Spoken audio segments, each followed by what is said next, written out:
English language में बहुत बार हम लोग एक वर्ड के बदले उसके फ्रेजल वर्ब्स यूज कर सकते हैं।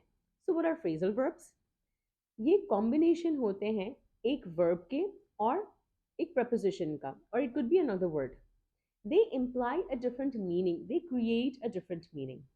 For example, in these sentences, they had to cancel the meeting because of the rain. They had to call off the meeting because of the rain. Cancel के बदले हमने use किया है call off. She had to postpone her trip until next week. She had to put off her trip until next week.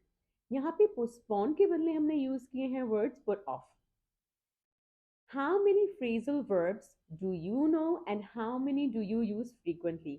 Comment section में definitely लिख के बताइएगा. Bye bye.